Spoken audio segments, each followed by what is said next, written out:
Club, 48 hours after his announcement of a federal election on March 13, the Prime Minister, Paul Keating, at the start of the election campaign. We cross now to the National Press Club in Canberra.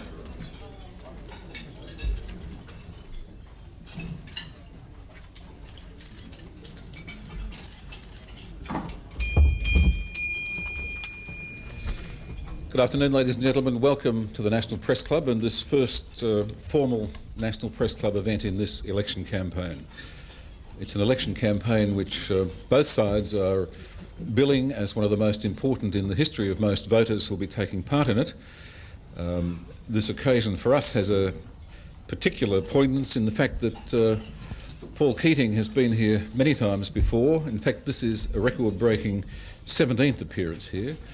And given the rather extraordinary fact that in opposition, he quality all the way, as he says in the background.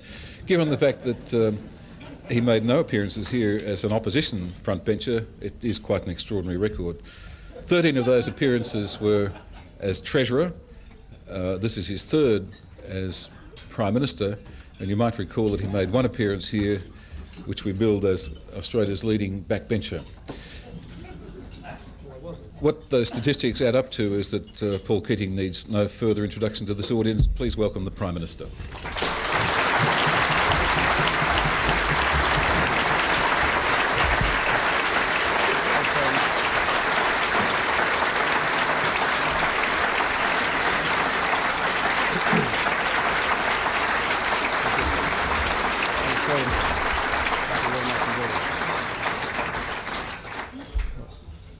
Ken, distinguished members of the Press Club, my Cabinet, ministerial and parliamentary colleagues, and ladies and gentlemen.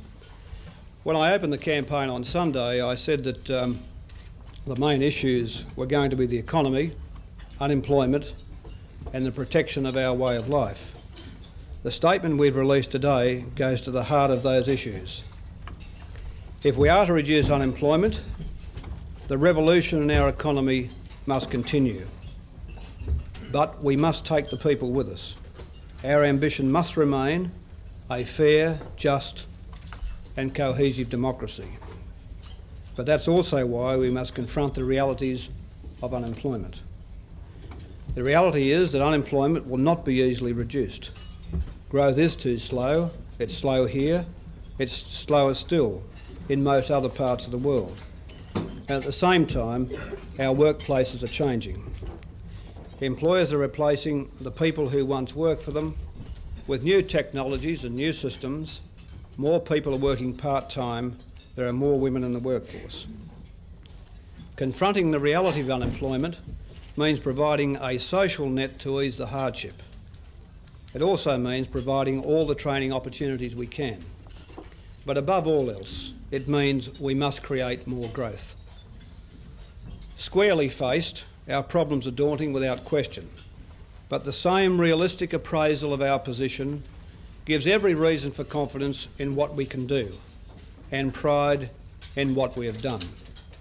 We have real strengths on which we can build. We have them particularly in the enterprise of private companies, in the energy and initiative of small to medium-sized businesses who are now showing the way in Australia's drive to develop an international export-oriented economy. This is where we can provide a spur to economic growth and employment. Today's statement offers new incentives to business in Australia, small, medium and large. It offers an environment for free enterprise as competitive as any in the OECD and competitive with most in Asia. This statement is modest in size, but because it's so focused and so targeted, it can mark a new age for Australian business. The One Nation statement we brought down nearly a year ago was designed to increase investment through public spending on projects of long-term value to the nation, while private investment was subdued.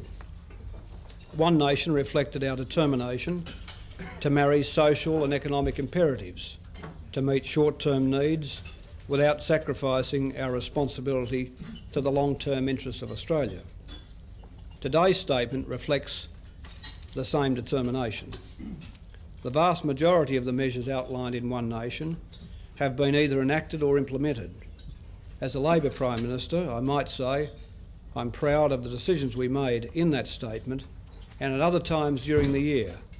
Watershed decisions, such as the establishment of a national training authority, the deregulation of civil aviation, the construction of a national rail highway, an environmental overhaul of our greatest inland river system. These are great projects of enduring value to Australia. I'm equally proud of the decisions announced in the Youth Statement and the budget that directly assist the unemployed. It's partly a result of One Nation that the Australian economy has grown in the past 12 months, while other economies have slipped back. Modest as the growth is, we might take some small measure of satisfaction in the fact that what we achieved last year, we achieved by ourselves and against the odds, against the international trend, and with much of our corporate sector still concentrating on reducing debt and cutting costs. There can be no one now who does not understand how imperative it is to be competitive, to be international, to go into the world, and to go especially where the world is growing fastest, and that is, of course, the Asia Pacific. The truth is that the race for competitiveness never ends. This time, 5 years ago, it was a goal. It's a goal now. It'll be the goal, we can be sure, in 5 years or 10 years from now. The thing to remember is that we are now in the race. Unlike a decade ago, we are competitors, and each year we're doing better. Amid the hardship wrought by the recession and the blow to our confidence that it has delivered, in times when many of the signs are negative and might be read as indicating the necessity for retreat, there are also sure signs that we can advance. We are now more than 25% more competitive than we were a decade ago. We have the lowest inflation in the world, and Victoria notwithstanding, the lowest number of industrial disputes in over 30 years. These are the changes which have put us in with a better chance in many respects than Australia has ever had before. The evidence for this is manifest. We produce 1/3 as much again as we did in the early 1980s. That is, when you wash inflation out and look at the real increase in our national product, we produce 1/3 more now than we did in the early 1980s. Our exports have doubled and are now nearly a quarter of everything we produce. And of course, more and more of them go to Asia. We are now a much more competitive country by virtue of a series of conscious decisions by government, business and by workers. It is the result of our choosing not to drift, but to take up the challenge. It's what Australians have done, by and large, for themselves. In a recent report by the McKinsey organisation to the Australian Manufacturing Council, attests to the success of a large number of Australian businesses which have grown up in the past few years. McKinsey found 700 high value-added manufacturing firms in Australia playing a significant part in Australia's export growth. The report says, and I think it's worth the quoting, it says, "The entrepreneurship and ingenuity of these firms is exciting. Throughout the study, we've been constantly amazed and inspired by the stories of these individual firms, their determination and their success." The authors point out their success has largely gone unnoticed in Australia. Yet these firms were responsible for over $8 billion in exports in 1990-91, and McKinsey's estimate the figure is likely to double by 1997. These companies are exemplars of the change in the business and industrial culture of Australia. They are marked by the dynamism of their leadership, by their flexibility, their export orientation and their success in capturing niche markets, particularly in Asia. These are the Australian companies of the future, the companies which will provide work, not just work, but rewarding and interesting work for ourselves and for our children.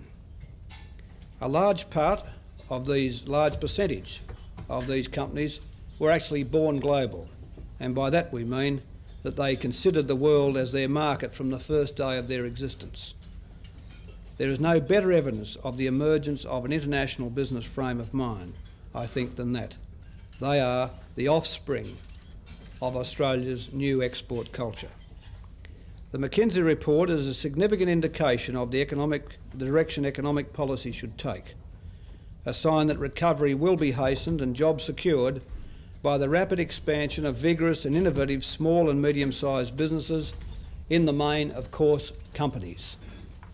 That's on the assumption that the number of these firms continues to increase at the present rate. A principal aim of today's statement is to increase that rate.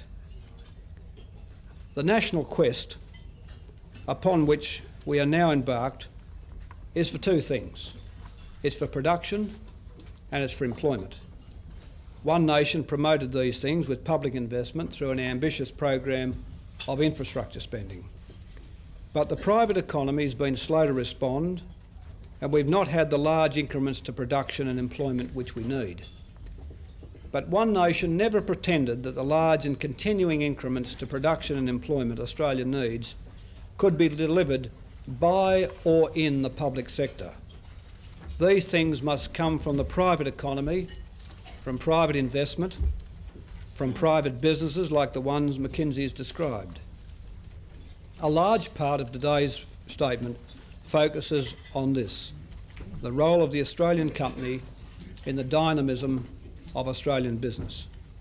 The measures I'm announcing will make the Australian company a more effective device, playing a more effective role as an instrument of national achievement and enterprise. The Australian company, large and small, will be the basic device which powers our innovation, marshals our capital and harnesses our productive power. And we all know when that happens, the other thing that is marshalled is employment. We've decided that the simplest and most effective way to encourage Australian companies to work for Australia is to lower their tax burden. So, under a Labor government, on July the 1st this year, the company tax rate will be reduced from 39 cents in the dollar to 33 cents. Coming on top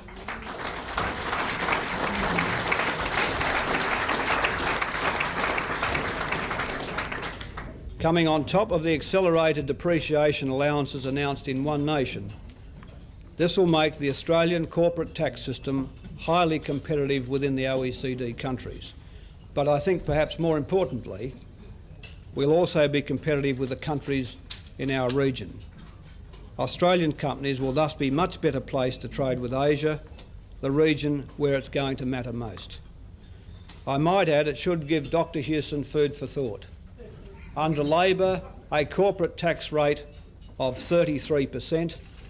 Under Dr Hewson's fightback, a corporate tax rate of 42% plus a GST of 15%.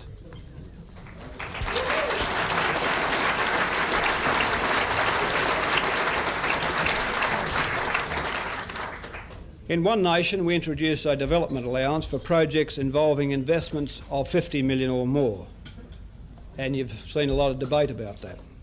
Well, by the end of December 1992, we'd received applications to the value well in excess of 100 billion, 130 billion in fact. And this, of course, is a wonderfully encouraging response. But we intend to bring forward the development of as many of these projects as we can, and we're also determined to enlist new ones. To do this, a Labor government will establish a generalised investment allowance which will help small to medium-sized companies invest in job-creating industries.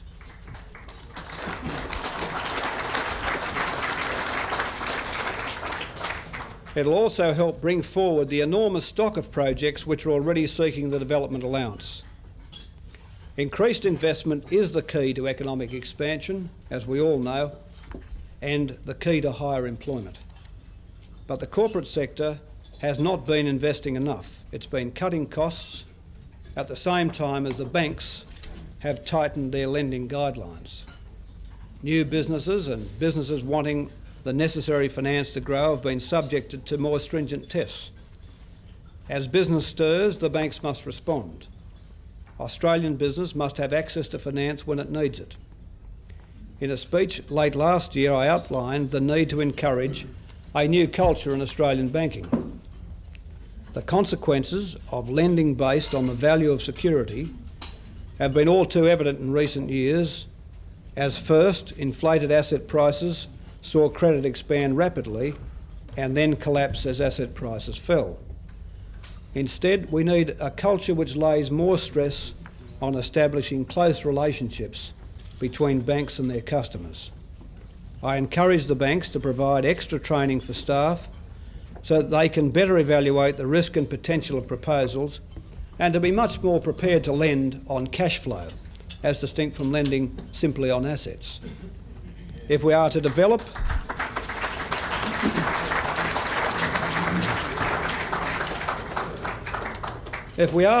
and expand innovative small and medium business in Australia, this sort of closer relationship banking is entirely essential. If Australian banks can develop their skills of evaluation and monitoring, and of course they can, the rewards for business will be very considerable. So too, obviously, will be the rewards for banks.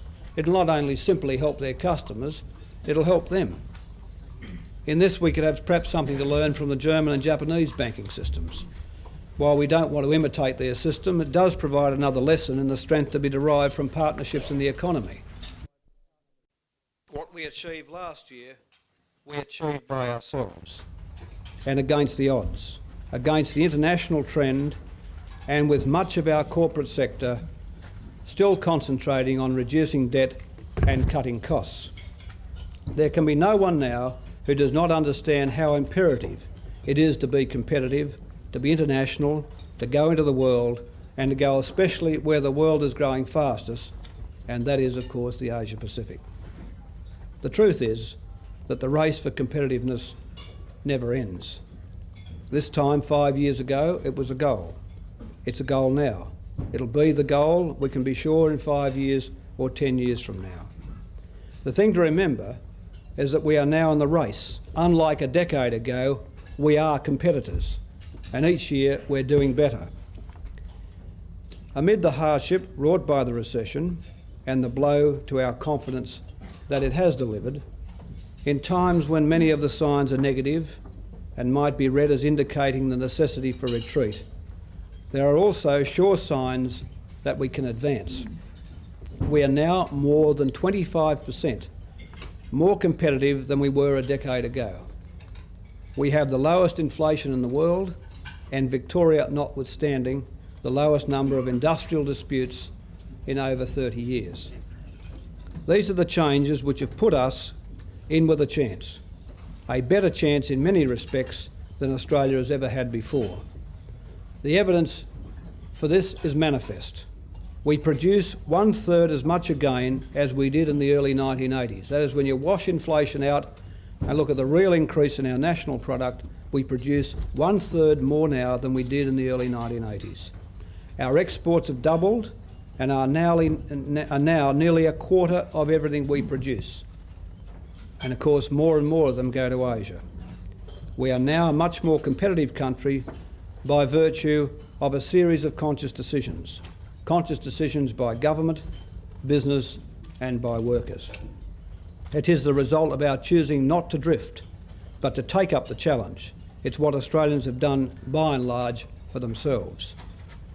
In a recent report by the McKinsey organisation to the Australian Manufacturing Council, attests to the success of a large number of Australian businesses which have grown up in the past few years. McKinsey found 700 high value-added manufacturing firms in Australia playing a significant part in Australia's export growth. The report says, and I think it's worth the quoting, it says the entrepreneurship and ingenuity of these firms is exciting. Throughout the study, we've been constantly amazed and inspired by the stories of these individual firms, their determination and their success. The authors point out their success has largely gone unnoticed in Australia. Yet these firms were responsible for over $8 billion in exports in 1990-91, and McKinsey's estimate the figure is likely to double by 1997. These companies are exemplars of the change in the business and industrial culture of Australia. They are marked by the dynamism of their leadership, by their flexibility, their export orientation, and their success in capturing niche markets, particularly in Asia. These are the Australian companies of the future, the companies which will provide work, not just work, but rewarding and interesting work for ourselves and for our children. A large percentage of these companies were actually born global, and by that we mean that they considered the world as their market from the first day of their existence. There is no better evidence of the emergence of an international business frame of mind, I think, than that. They are the offspring of Australia's new export culture. The McKinsey report is a significant indication of the direction economic policy should take, a sign that recovery will be hastened and jobs secured by the rapid expansion of vigorous and innovative small and medium-sized businesses, in the main, of course, companies. That's on the assumption that the number of these firms continues to increase at the present rate. A principal aim of today's statement is to increase that rate. The national quest upon which we are now embarked is for two things. It's for production and it's for employment. One Nation promoted these things with public investment through an ambitious program of infrastructure spending. But the private economy has been slow to respond, and we've not had the large increments to production and employment which we need. But One Nation never pretended that the large and continuing increments to production and employment Australia needs could be delivered by or in the public sector. These things must come from the private economy, from private investment, from private businesses like the ones McKinsey has described. A large part of today's statement focuses on this, the role of the Australian company in the dynamism of Australian business. The measures I'm announcing will make the Australian company a more effective device, playing a more effective role as an instrument of national achievement and enterprise. The Australian company, large and small, will be the basic device which powers our innovation, marshals our capital, and harnesses our productive power. And we all know when that happens, the other thing that is marshalled is employment. We've decided that the simplest and most effective way to encourage Australian companies to work for Australia is to lower their tax burden. So, under a Labor government, on July the 1st this year, the company tax rate will be reduced from 39 cents in the dollar to 33 cents. Coming on top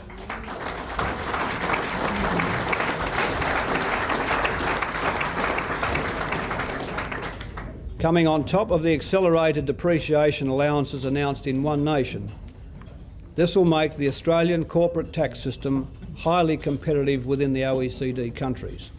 But I think perhaps more importantly, we'll also be competitive with the countries in our region. Australian companies will thus be much better placed to trade with Asia, the region where it's going to matter most. I might add it should give Dr Hewson food for thought. Under Labor, a corporate tax rate of 33%. Under Dr Hewson's fight back, a corporate tax rate of 42% plus a GST of 15%.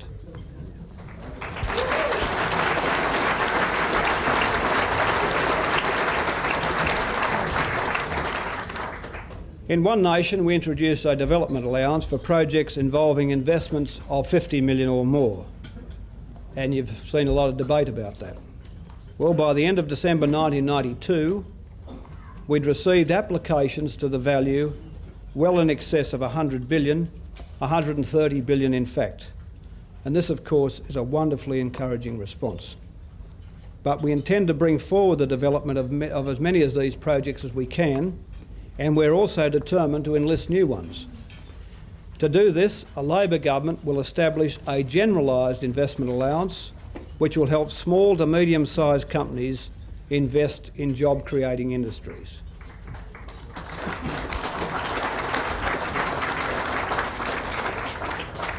It'll also help bring forward the enormous stock of projects which are already seeking the development allowance. Increased investment is the key to economic expansion, as we all know, and the key to higher employment. But the corporate sector has not been investing enough. It's been cutting costs at the same time as the banks have tightened their lending guidelines. New businesses and businesses wanting the necessary finance to grow have been subjected to more stringent tests. As business stirs, the banks must respond. Australian business must have access to finance when it needs it. In a speech late last year, I outlined the need to encourage a new culture in Australian banking. The consequences of lending based on the value of security have been all too evident in recent years, as first, inflated asset prices saw credit expand rapidly and then collapse as asset prices fell. Instead, we need a culture which lays more stress on establishing close relationships between banks and their customers. I encourage the banks to provide extra training for staff so that they can better evaluate the risk and potential of proposals and to be much more prepared to lend on cash flow, as distinct from lending simply on assets. If we are to develop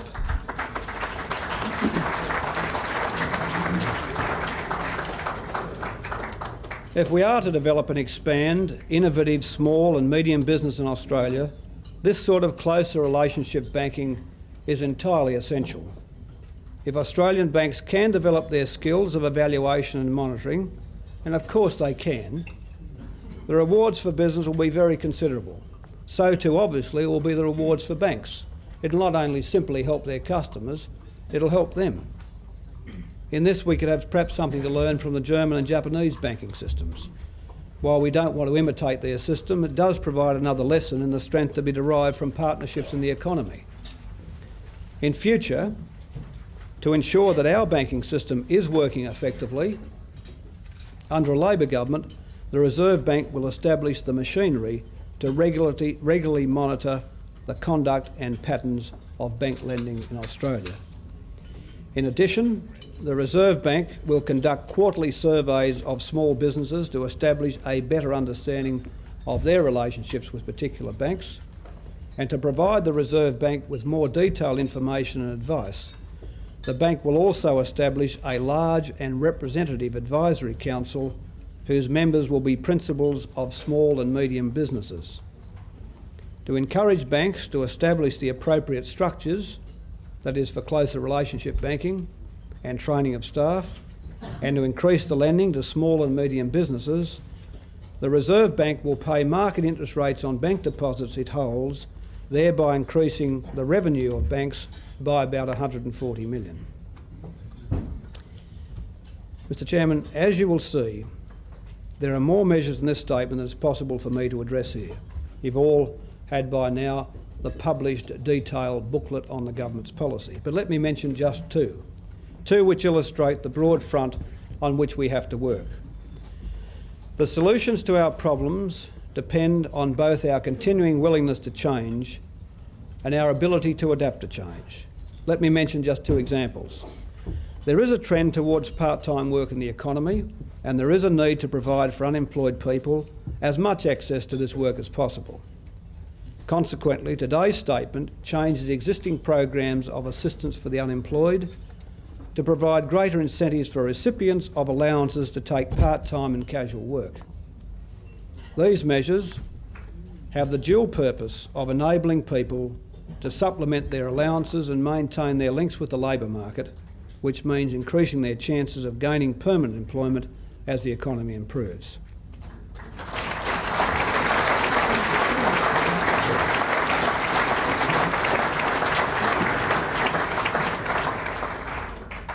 To become a truly competitive nation, though, we need to ensure that our workforce is adequately educated and trained and able to adapt to the needs of an evolving economy. We must also recognise that in some cases it is appropriate to devise special policies or programs which encourage people to look for work. One such group is women with young children. The level of women's participation in the labour market of Australia is quite remarkable. It's doubled in the post-war period and is now increasing at a faster rate than the participation of men in the labour market. The future growth of the Australian economy and the living standards of Australians will benefit from the participation of women in the workforce. But there are barriers to this. For more than 50% of women with children under 12 in the workforce, childcare is of paramount concern. Since 1983, we've increased the number of childcare places more than fourfold, and our program of fee relief has made childcare affordable for low and middle income families. Nevertheless, almost 2/3 of working women who use childcare use informal care, often because they're unable to find or afford places in the formal childcare system. It is time we began to treat the needs of working parents with the same seriousness as education or aged care. It's time we faced up to the implications of childcare as an employment-related program and recognised that it is a cost necessarily incurred by parents in the earning of income. In recognition of this, we've decided both to greatly expand our childcare program and to fundamentally reform its design. First, we will dramatically increase the number of funded places with the aim of meeting projected demand for work-related childcare by the year 2001. We've set an interim goal of meeting 84% of demand by 1997. Second, in recognition of the high cost of care, we will introduce a 30% cash rebate, in addition to existing fee relief arrangements for all families using childcare while in employment, training, studying or looking for work.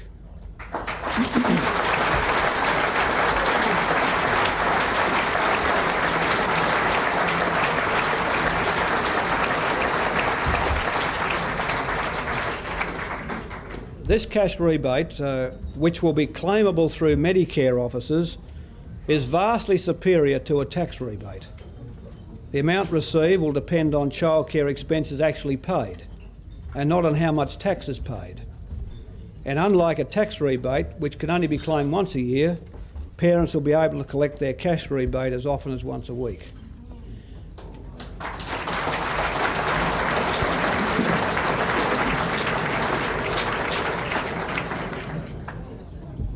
The maximum cash rebate will be $1,466 a year for one child or $3,182 for two or more children. That's just on $60 a week for two. Third, to ensure that childcare is safe and secure and that it provides children with a stimulating environment, we've decided to introduce a system of national accreditation of childcare centres.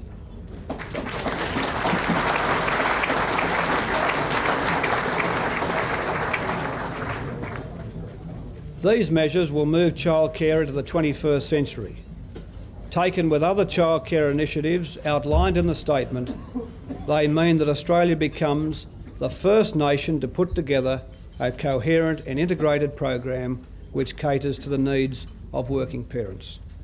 It's a program to be proud of and one that I hope will make the often stressful job of juggling work and family responsibilities just that much easier for working parents. Ladies and gentlemen, as I said before, today's statement is modest in size. It'll add $692 million to the budget in 1993-94, declining to $387 million by 1996-97.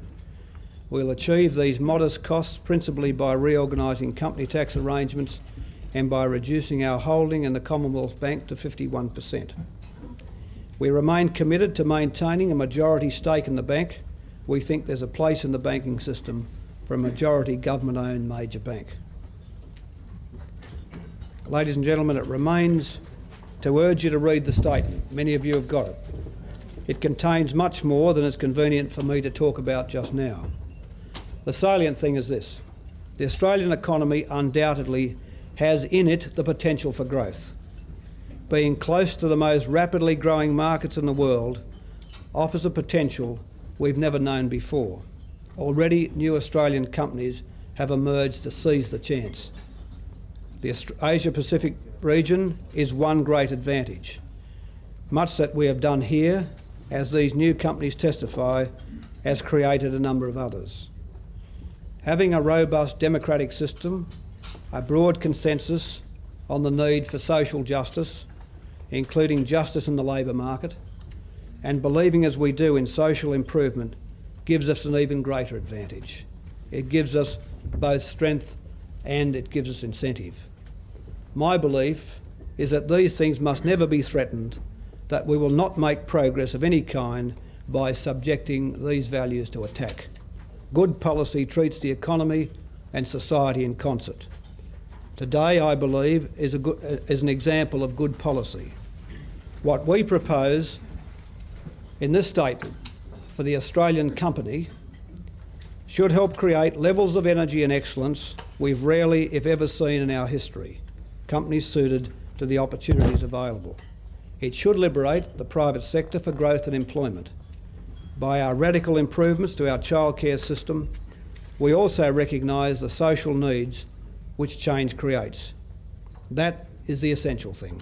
Radical change where it's necessary, but always sensitive to social needs and our social goals. Thank you very much indeed.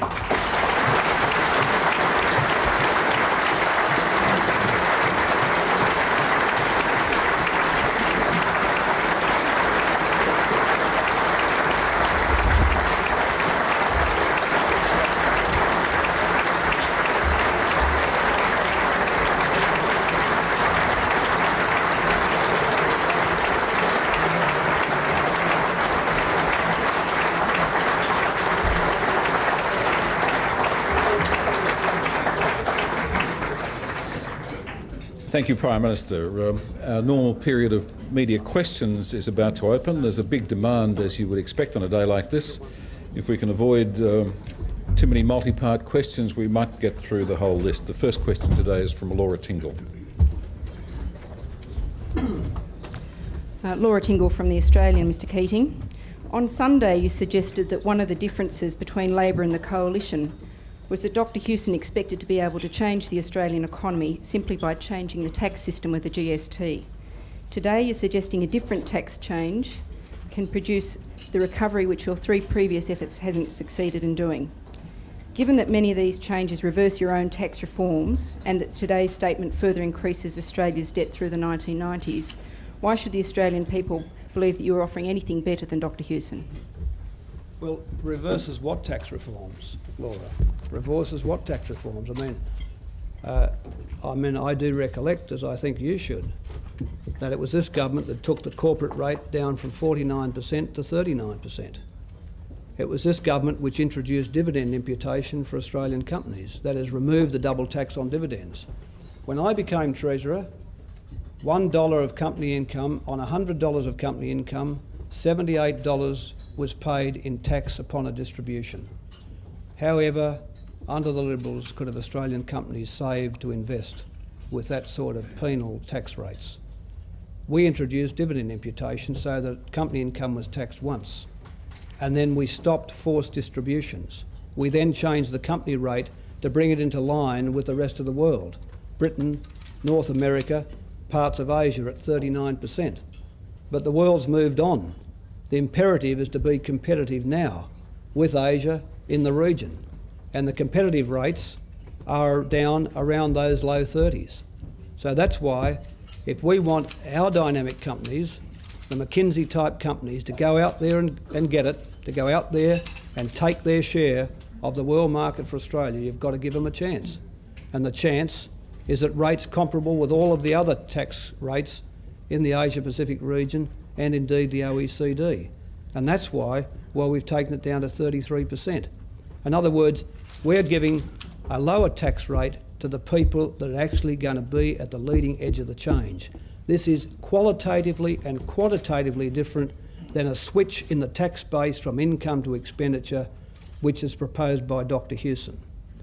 As most of you people know, for someone on average weekly earnings or below, whether you tax their income or their expenditure is beside the point, because their income and their expenditure is one and the same. They don't save. Their income is taxed. Now, why would anyone wish to tax their expenditure when the tax on their expenditure won't be compensated for in tax cuts? So they just wear a heavier burden. There's a qualitatively different kind of policy there than the one which is supporting the leading edge change of Australia, which is in the corporate sector. And that's why it may be ironic that it waited for a Labor government in the middle 80s to stop the double tax of dividends. It waited for a Labor government to stop forced distributions from companies. It waited for a Labor government to reduce the rate from 49 to 39%, and it's waited for a Labor government again to cut it to 33. These are entirely consistent with the policies the government's always followed. It's done these things when it thought the time was right, and in so doing will give Australian companies the tax break they need to compete with the people they'll compete with in the Asia-Pacific area, and where they can marshal savings, run decent balance sheets and invest for Australia and provide the kind of employment we need. Because without the investment, we won't get the employment, and we won't get the investment unless the tax burden on capital is reduced. We're the only party doing it. So again, I make the point to you. Under Labor, for corporate Australia, small, medium and large, a tax rate of 33%. Under Dr. Hewson, a tax rate of 42%, plus a 15% GST. Some break. And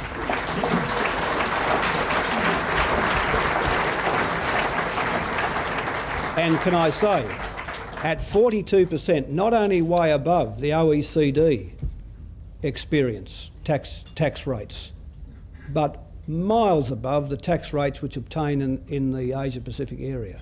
The fact is, the Liberal Party, as always, has got it wrong. And they've got it wrong here, as they had it wrong at the time of the 50s and 60s and 70s, when I became Treasurer in the 80s, when they had 78% tax rates on companies which they knew was stifling the growth and innovation of our nation.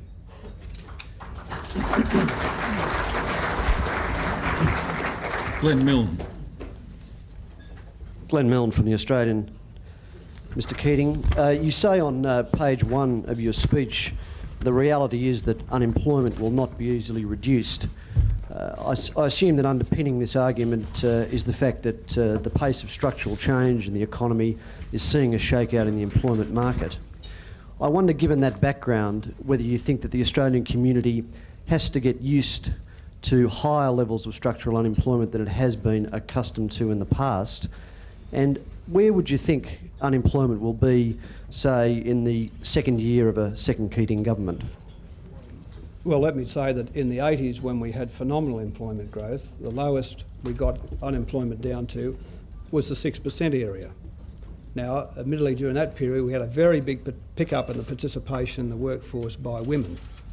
And we've maintained those very high participation rates. So if we had the same participation rate in the late 80s as we had in the early 80s, we would have unemployment probably down to around 2 or 3%. But with higher participation, that did not prove to be possible. So the best we were able to do was around 6. But to that has been added cyclical unemployment. And it's no news to anybody, but because companies have faced a difficult period, they've got more output from fewer people. And that's called productivity. They're getting more or the same output from less workers. And that's implied and given us higher unemployment. All that says to me, we've got to have more growth, because they're not about to rehire those people to reduce their productivity. What they've got to produce more output. How are they going to produce more output? And the answer is by encouraging them to invest and to spend, and that's why the government's policies are so focused on those issues. So this is a problem, but again, when we got employment moving in the 80s, we saw it shift quite markedly, and while I think this is a more protracted problem for us, I wouldn't be too pessimistic about the rate of employment growth over the latter part of the 90s, when the corporate sector starts to hit its straps again and the banking system starts to lend to companies that have got a future rather than investing in simply assets or looking at collateralised security. When the banking sector gets back into the business of banking in earnest, and our now much more competitive corporations get out there and invest and grow, we've got a real chance then, I think, of seeing employment start to pick up more markedly. But it's going to remain a problem of substance for some time into the future. Thea Cumming. Thea Cumming, Sunday Herald Sun, Mr Keating. Everything you've said today, or a lot of it, has been oriented towards business and assisting companies, lower tax rates for companies, and yet you claim to be the party of social justice. You talk about social justice and social improvement. With that in mind, are you still committed to the tax cuts announced in One Nation last year?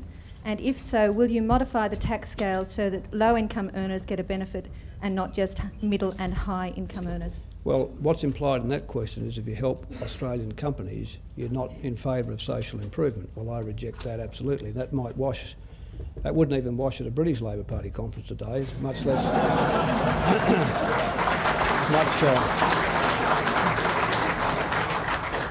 I think you're only reading the Sunday papers, for you. You should have seen what John Smith said yesterday. Now, the thing is that you asked me about our personal tax cuts. Well, let me tell you something that I thought you might have known. They've been legislated. They're not a promise, they're law. L-A-W, law. And the difference between a legislated tax cut and one in some opposition speaker's manifesto is all the world of difference. And they were signed into law at the end of the last parliamentary sittings. So on that, as always, the government will keep its balance between equity and tax equity for individuals, equity for those who are investing and leading the change, but of course the greater equity being higher levels of employment, which is impossible to achieve without a stronger level of private investment in the economy. I mean, if the 80s proved anything, where 96% of the jobs came from the private sector, it proved that without private investment you can't do justice to that great Australian principle of a right to employment. So if one starts talking about social justice and equity in Labor Party terms, you've got to start talking about that with employment, and that starts with private investment in the main. We've always done things that try and engender that. Rob Chalmers. Rob Chalmers, Mr Keating, inside Canberra. One statement of yours that would go down well in the British Labor Party is, we remain committed to maintaining a majority stake in the bank. Why do you take this stance? Is it simply because the left won't wear any other position? No, they're quite radical these days. How does it go down with the fact that we're supposed to have bank deregulation, and you're saying once the banks get back into the business of banking, things will go well? And how does it go with you lecturing Lynn Ardle when you visited South Australia, telling him to sell the State Bank of South Australia? Well, that's a good question, Rob, and I'm sure you'll run the reply inside Canberra. Well, let me come at it two ways. I think there is a role for a majority-owned public bank in the system. And the reason I think that is because it provides the prudential high watermark for the Australian banking system. Every other private bank has to be at least as secure as the one with the government guarantee. If you take the government guaranteed bank out of the system, they only need to be as secure as one another, and that benchmark disappears, that high watermark disappears. So I think you can make a case to say not only are the prudential ratios, that is the normal capital adequacy of the Commonwealth Bank, not only is it up there with the best, but as well as that, uniquely it has a government guarantee. That puts a mark on the wall in Australian banking. That means that Westpac, the NAB, the ANZ and all the others can never get to the point where a view is taken of them that they are not as credible as banks as that one with the mark on the wall. That's why I think there's a case for a majority government-owned bank. Secondly, you asked me about state banks. State banks essentially were housing institutions that tried to engage in commercial banking. I said on the record in the late 80s, I don't think there's any place in the system anymore for state banks, any real place. Now, the difference between South Australia and the Commonwealth is, during the 80s, I had a state bank too, and it was called the Commonwealth Bank of Australia, but it didn't post massive losses, and that's why it's not being sold. That's not the case with the State Bank of South Australia. Michael Millett. Michael Millett, Sydney Morning Herald. Your proposed reforms to corporate tax arrangements create a big gap between the corporate and the top PAYE marginal tax rate. Won't this encourage artificial tax schemes, and would you, as you have before, recommend that people incorporate? Well, I don't think that if one accepts the fact that we have to support companies, that we have to make them as competitive as other companies in the region, the companies of other countries in the region, if we have to do all these things, then I think we should focus on the need to bring the company tax rate to get it right, rather than any linkage with the top personal marginal rate. Now, had Australia not had this debilitation in its fiscal policy, had we been able to grow on as we did in the 80s, it might have been possible to bring the personal rate down further. But aligning them is, I think, now no longer a possibility, and to do it is to materially retard the capacity of companies to actually do things. Low rates do exist in the region, and we'll have to compete with them. I think that's the point. But it would hurt our companies too much in the region to put the penalty of the top marginal personal rate on them.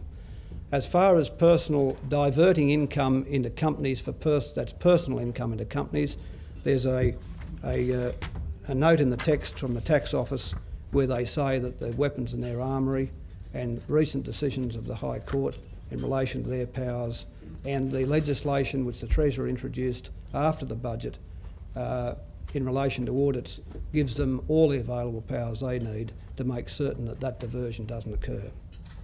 Don Wolford. Don Wolford from Australian Associated Press. Mr Keating, I almost feel sorry for the banks. A little while ago they were all lending, if not wisely, certainly too well. Now they're sort of blinkered Scrooges. I mean, have they really over these years been so wrong-headed, or is perhaps some of the fault with the political and policy environment in which they've had to operate? I think they made a simple mistake, business mistake. They went for market share and they picked up a lot of dross on the way through. And what's happening is they're now shaking it off. And the banks that pride themselves on being the best banks in the world went for profits, regarded the profitability of their banking company as the most important thing and not its size. And here I'm talking about the Morgan Stanleys of this world and others, or JP Morgan and Company and banks of that ilk that were quality bankers and did not want to reduce the quality of their lending by going for market share. Now I think our banks, and I think their competitive urge overtook them, and we can in a sense forgive them for this. They thought they had to keep the foreign banks out. So they went for market share and they picked up a lot of quite risky lending. And of course what they didn't pick up went to the Tricontinentals of this world and the State Bank of South Australia's of this world. Now, and that's what happened. That's what happened. So that's why getting banks back interested in the business of getting a good relationship with companies, to know what the company's doing, to know about the board, the managing director, how the business operates, how their cash flow is going, to be familiar with it, to get close relationship banking so they can lend to support against the cash flow, the earnings of the business, not necessarily whether the business has land and property and buildings or machines, but whether it's got good contracts and good cash flow and good management, to get that sort of relationship, which is the case in Japan and Germany and these countries, is the way forward for Australian banking. Now, it's a big cultural change. the 80s, deregulation in the 80s was about growing up. But like the banks had to grow up too from the safe haven of regulation. But the result will be a banking system, I think, which will much better serve Australia than one we've ever had in the past. And that in the end, we will end up with this nice, happy mix of good entrepreneurial companies, entrepreneurial in the best sense of the word, and good banks, real banks that lend on real things for good purposes. Jeff Kidney. Jeff Kidney from the Sydney Morning Herald, Mr Keating. Your statement today is directed fundamentally at restoring the profitability of Australian companies. The last few years of your policies have seen record bankruptcies in Australia, and high interest rates have taken a terrible toll on emerging new businesses. Aren't the measures that you've announced today fundamentally aimed at repairing the damage that your policies have done? And isn't the problem that your government has got in seeking re-election the perception in the electorate that you're seeking another term to fix the things that the mistakes that you've already made? Well, I think that, look, we've all made mistakes, Jeff, but let's be clear about this. One mistake we never made was to push Australia into the world, to take its head out of the sand and look up brightly to the rest of the world and go out and engage it. That had to happen. It never happened under Liberal governments. They never had the courage or the wit to do it. And on the way through, we had a boom which was induced by the private sector, by and large. We cut Commonwealth outlays back by 7% of GDP, 30 billion a year. We said to the private sector, here's 30 billion, go and invest it. And it was sprayed around like a garden hose. Now, you can say, well, it's the government's fault, we shouldn't have given them the money. But that's what happened. And there was no decade like, we talk about the roaring 20s. The 80s roared right around the world. It's no accident that all governments around the world had to constrain their economies as we did. And we have constrained our economy. We've brought it back where it's in a position to a better balance between demand and production, which got right out of balance in the late 1980s. These things had to happen. Now, if we could have made that change without the recession and without the cuts in employment, well, that would have been marvellous for the country and indeed for all of us. But that wasn't possible. But in terms of companies, the profit share in the economy now, this week, is already at the level of the golden years of the 60s. That's what the National Accounts told you last quarter. And just imagine when there's a bit of volume, when all the overheads are covered, as they now are in much more lean companies, when there's a bit of volume on the bottom line, the profits will go to levels perhaps beyond the late 80s experience, which is the highest in our history. So that's there now. Now, we don't have to repair that. You mentioned bankruptcies. They are substantially down on a year or 2 years ago, as the text makes clear.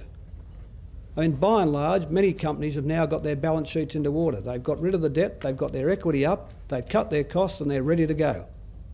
And they're now looking for the demand, and as we get a bit of a pickup from the world particularly, and as we see in the investment allowance, which the government has set up, $130 billion, $130,000 million of applications. Now, they won't all go, but a large proportion will. This is a huge, I think, statement about optimism. A huge statement about optimism, to think that companies have registered $130 billion worth of projects. So if you look at these things, what is the corporate environment at the moment? A very competitive exchange rate, the lowest inflation rate in the world, the lowest interest rates in 20 to 30 years, a high profit share, fluid change in the labour market through enterprise bargaining. All these things are sitting there to support Australian companies in the new phase of recovery, which is already underway. And that's why I think there is genuinely a lot more optimism out there now. And the thing to do is to not look back and say, well, this has happened and we're ruined, but to say, let's get cracking again. What have we got to do to let the goers get going? what have we got to do to let that corporate sector really unleash those projects? And that is the things we've done today. As I say, that's going to have a lot more impact on whether you tax your dry cleaning or tax your gas bill. I mean, as if that's going to change Australia.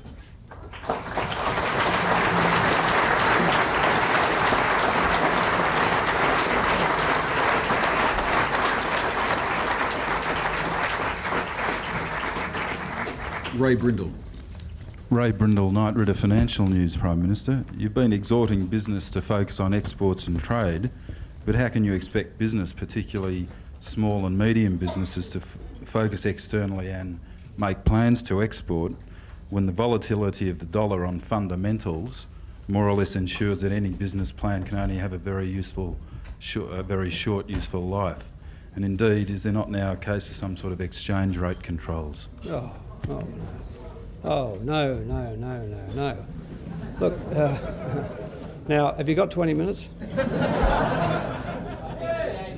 There was a time when I had a few people in the newspapers in the 80s enjoining me to tie the Australian dollar to a basket of currencies. And I said, well, what currency? Japan, which is basically a high technology manufacturing country. Do we tie ourselves to that? The United States, which has a small proportion of its economy in trade and a low dependence upon commodities, do we tie it to that? And the answer, of course, to either is, of course, no, we don't. Now, look at the ones that did tie themselves up. Britain in the ERM, the French, the Irish. The Irish had, last week, high unemployment and 100% interest rates to defend the Irish pound against what? Answer, stupidity. Stupidity. Look at the French.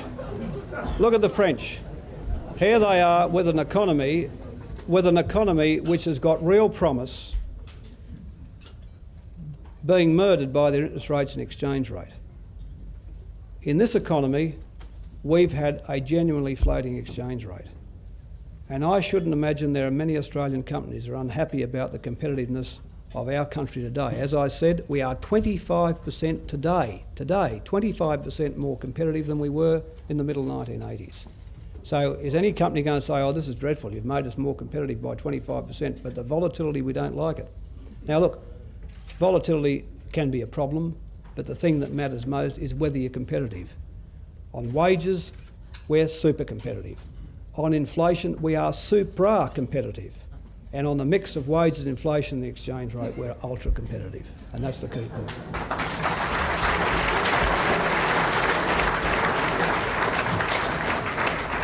Alan Sunderland. Alan Sunderland from SBS Television. This is a wildly hypothetical question. Let's just say, for the sake of argument, that Peter Reith holds a doorstop this afternoon and says that the Prime Minister has just put an extra $2.6 billion on our international bank card over the next 4 years. How do you respond to those allegations that this is basically being just an extra drain on our debt levels at a time when we least need it? Well, I think what you do is you say to him that fight back will put, I'm just trying to find the numbers, I think 6.7 billion in the first year, I think it's 8.3 in the second, no, I don't think I can discover it, I thought I had it with me. To which you can add the 1.6 billion that dear Dr Woods added outside the Medicare office last week in Bankstown.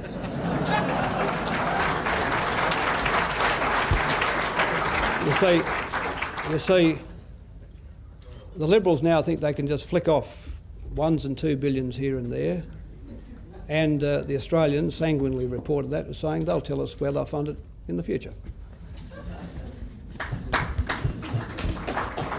Dennis Grant. Dennis Grant, Prime Minister, the Seven Network. Well, the big ticket today is, of course, the movement on the cut to company tax.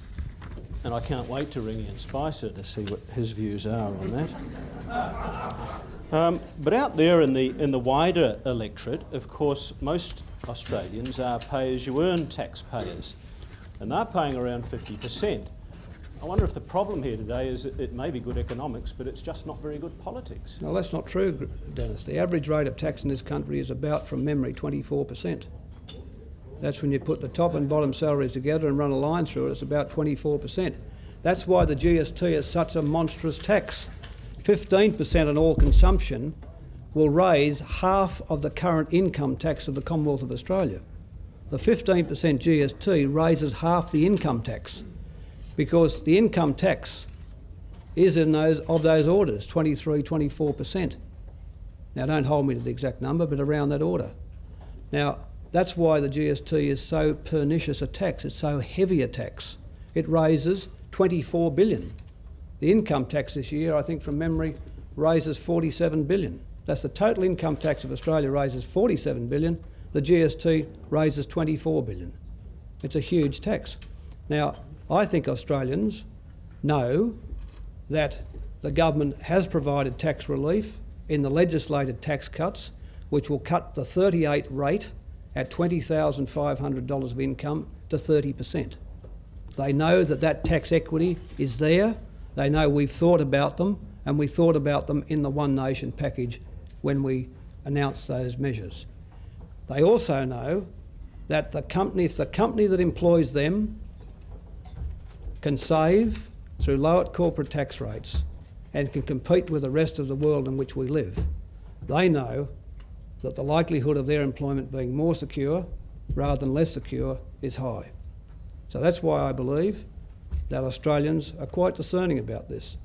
They don't believe in any magic pudding. They've been told right through the 80s one doesn't exist.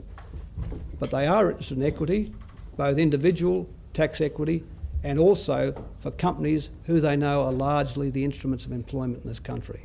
And that's why I think this package is one which will meet their approval. But the key point is that the enormous impost of a 15% GST on all their goods and all their services will be not just an additional burden and hugely disruptive and inflationary, but there'd be at least a modicum of fairness if it was all given back to them as tax cuts. In fact, it isn't. Virtually none of it's given back as tax cuts. They've got to be funded by a $10 billion cut in government expenditure, and that will rip away at the sole case of the social security safety system, which affects so many millions of Australians in this country. Michelle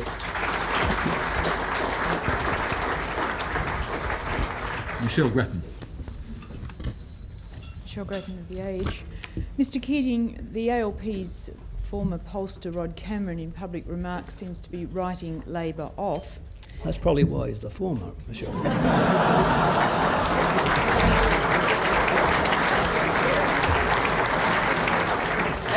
At the start of this campaign, do you think you're in front or behind? How do you rate your chances for the election? And what do you say to those voters who feel that a decade in office is about enough for any party? Well, I'd say this, that I think it's never worried me. I've been, for most of my political life, in the underdog position. I mean, I've done it the hard way. I've been here 23 years.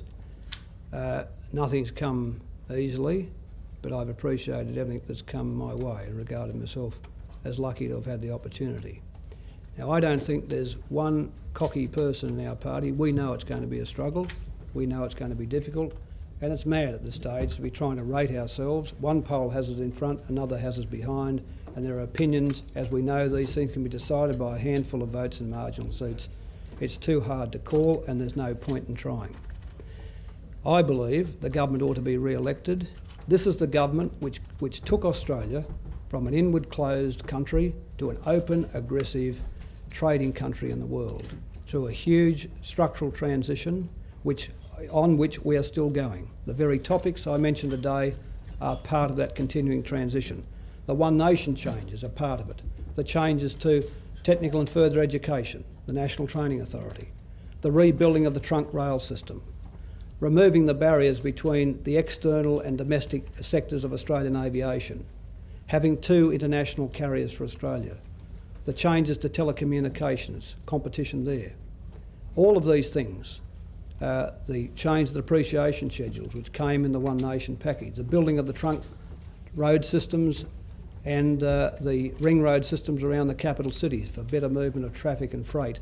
All of these things are part of that structural change. We've kept on those all this year and we're continuing on it now.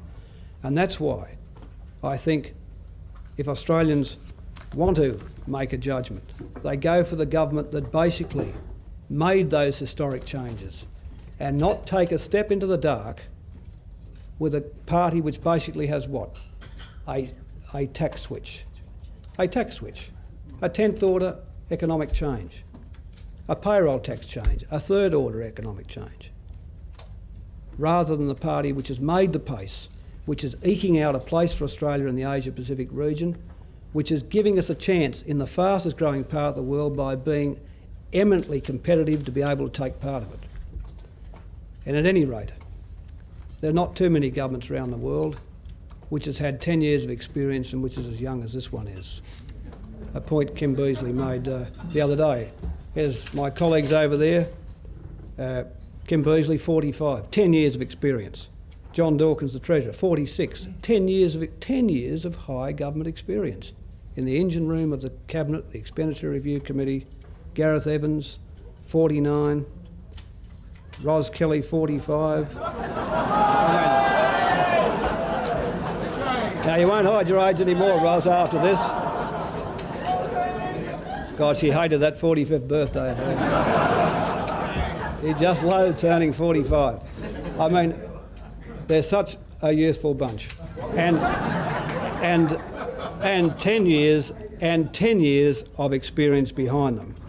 And the fact of the matter is, and there's a couple in their, shall I say, low 50s with 10 years experience as well. Now, the fact is, all that experience counts. This should be regarded as something of an asset to the Labor Party and I hope to the nation, that experience is there and that we've never lost the ambition for change, and all those big steps in one nation, be it on the building the vocational education system or giving us back our rail system from the industrial archaeology of the Liberals' history, or giving Australia a competitive international airline system, building the common user terminals for the third airline, all of these big structural changes. These are the things that'll matter, not some basically miserable tax switch which doesn't adequately compensate people. I mean, it's not going to change Australia, and every serious person in the country knows it.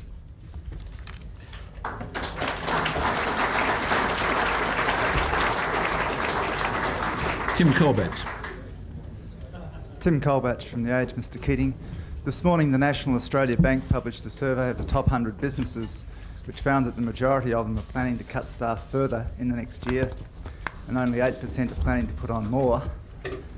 You've said in your comments earlier today that the sort of staff cutting has become accepted as kind of the acme of good management at the moment, and you implied in your answer to Glenn's question that it could be the late 1990s before things really start to take off as far as jobs are concerned.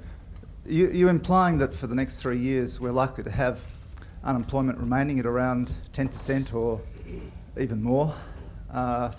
If not, we've heard your message to companies today. What is your message to the long-term unemployed, the people who are finding it very hard to keep body and soul together and seem to be now facing 3 years with no more hope than they have in the past 3? Well, Tim, let me go to the first point, and that is how large companies have laid people off to become more productive. Well, of course they have. That's entirely true. But the most dynamic sector of the country is in the medium and smaller companies which are producing that 8 billion of exports that McKinsey's talk about. They're the people who are employing people. They're the ones likely to add people on. So I don't think we should just focus upon what the top 100 companies say, because the top 100 companies have made a dash for profitability by putting people off and making themselves more productive.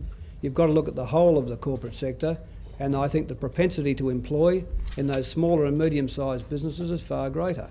Now, what I said to you earlier, so I don't believe that the top 100 are the only guide we should be looking at in terms of employment. And if the investments which are registered under the investment allowance the Treasury introduced in One Nation are, as they tell us, 130 billion, and a large proportion, even a small proportion goes. There'll be quite substantial employment effects coming from investment of that magnitude in the economy. What I was saying in answer to the earlier question is not that we need to be so pessimistic that employment can't pick up and unemployment decline, because we have seen a stabilisation of some pick-up in employment and some stabilisation in the labour market. But what I was saying was that I don't think we should be pessimistic to the point that we believe that the 80s experience of quite high levels of employment growth are a thing of the past. If we get the corporate mix and the public policy mix right, that can happen again. It's just going to take a while to get started, and except this time it doesn't have the buoyancy of the world kicking it along. But we are back in there, and I might just remind you that today, in today's issue of The Economist, February the 6th, which I picked up this morning, Australia, again, in their survey, is at the top of the list of growth countries. That is, highest expected growth rate for 1993, Australia 3%, and in inflation, one of the lowest expected inflation rates, 2.6%.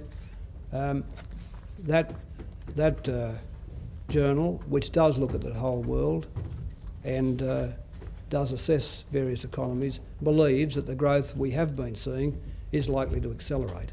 And that acceleration must mean more employment, because there is a limit to how much companies can secure output from fewer people by squeezing more productivity from them. At some point, paying overtime will be too expensive and they'll dash into new employment, rehiring people, and that's the point we're now looking for. Randall Markey. Randall Markey from the West Australian newspaper, Mr Keating. I'm sure Australian companies will welcome your many measures announced today, but some Australian businesses, small, medium and large, have in the past complained about the pace of microeconomic reform not being fast enough to deliver cost reductions. Late last year you said that the big changes had been achieved, despite a critical report by the IC that more was to be done. In your statement today, is there any renewed commitment to push on with delivering lower transport power costs at a faster pace? Well, we continue to do it. At the COAG meeting in Perth, we got the states to reaffirm yet again their determination, their agreement that we should separate power generation from distribution. That is, we create for the first time ever a true market for electricity in this country. The fact that we have a coal seam running all down the east coast of Australia is a matter of huge comparative advantage to Australia. That work is now in progress. That is, to get the formal separation between generation and distribution. Now, if you'd have said to anyone a couple of years ago, if you think you could have taken the Electricity Commission of New South Wales, a monolith, or the SECV, and taken its transmission assets away from its power stations, they would have said, you're joking, you're joking. It's happening, it's going to happen. And you'll have those generators up there bidding by tender for power in a true market. I might say a policy which we were criticised by in your newspaper. Now, it is that change in your editorial, it is that change which is so typical of so many others. Ansett was given its first international licences about 4 weeks ago for Malaysia and other parts of the Asia-Pacific area. For the first time, a second Australian carrier.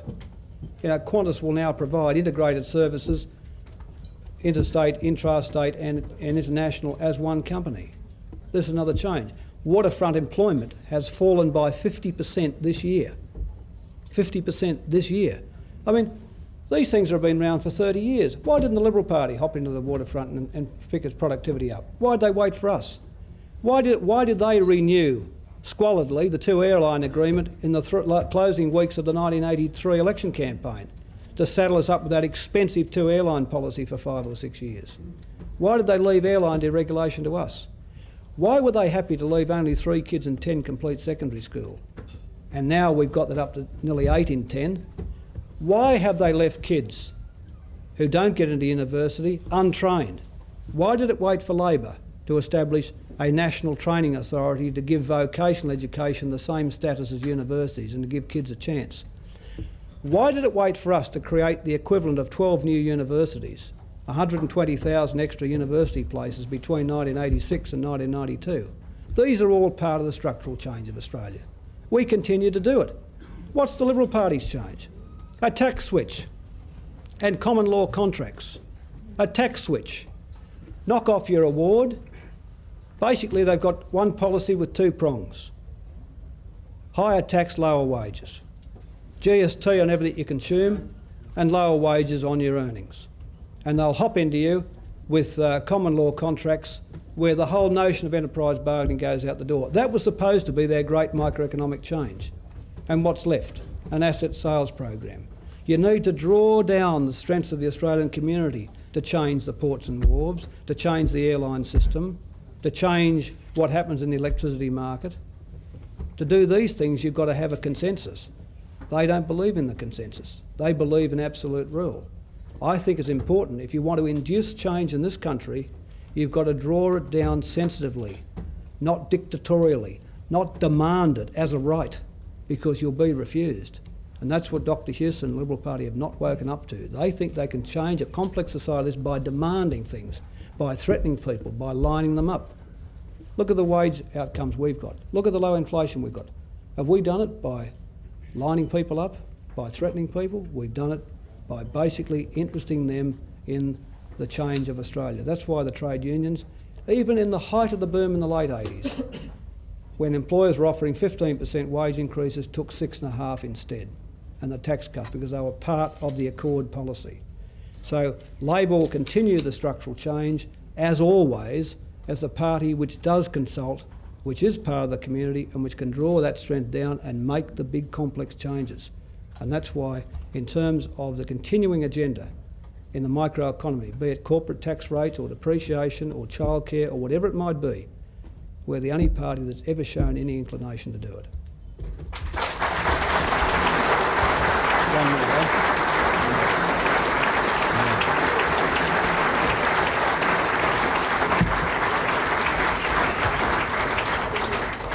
Our next question, and regrettably our last question, is from Amanda Buckley. Amanda Buckley from the Telegraph Mirror. Prime Minister, you won't be surprised to hear I want to ask you about childcare today. Many working parents who've been unable to get into government centres will be asking why it took so long for a Labor government to recognise this as a national issue. I want to ask you to spell out the change in philosophy that has led to what's a very welcome across-the-board rebate. And you say in your speech you want to encourage people to look for work, especially women with young children. If so, why leave in place the dependent spouse rebate? Well, the dependent spouse rebate supports taxpayers with dependents, and they are, in many cases, solely a spouse. So it fulfils a number of purposes, and it is also an offset to the benefits of a tax-free threshold, which some other people have, who have, well, where we have a family with two income earners.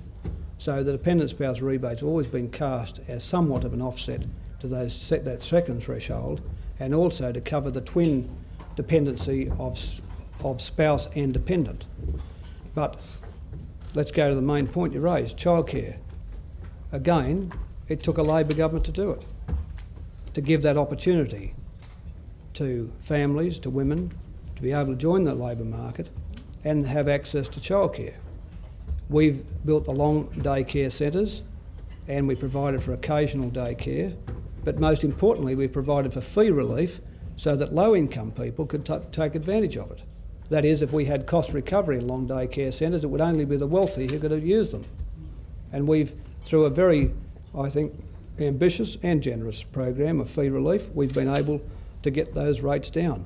This is now a generalised cash rebate that goes to all users of childcare, and there's a second element to the policy, and that is we will build further places out so that we have the prospect of meeting adequacy in demand by the year 2001 with the target, as I said, of 1997.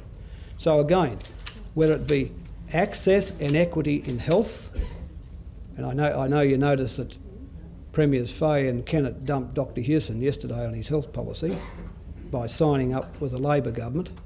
Whether it be access... The thing is, yes, they could have waited until after the election was over, but they signed up instead because they have no confidence in his policy. Whether it be access and equity in health or access and equity in education, that participation rate in secondary schools, universities and TAFE, access and equity in aged care, or access and equity in childcare, always Labor. Always Labor. Still Labor.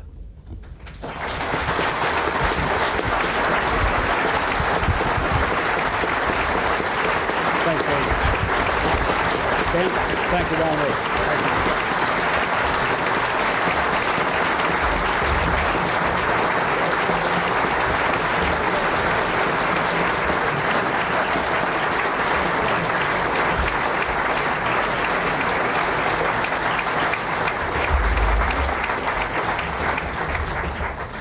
Mr Keating, once again, thank you very much on this record-breaking appearance. You may ask, what do we give a Prime Minister who's been here in various roles 16 previous times? Well, we have here an all-Australian set of cufflinks, Australian silver, Australian gemstones, even, we're given to understand, Australian packaging. The only thing we haven't done with them is export them. So they comply with nearly all your policies.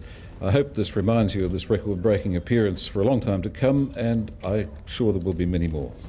We need to turn it around again.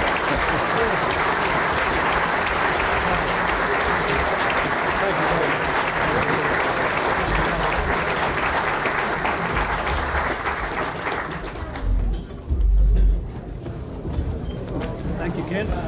Thank you.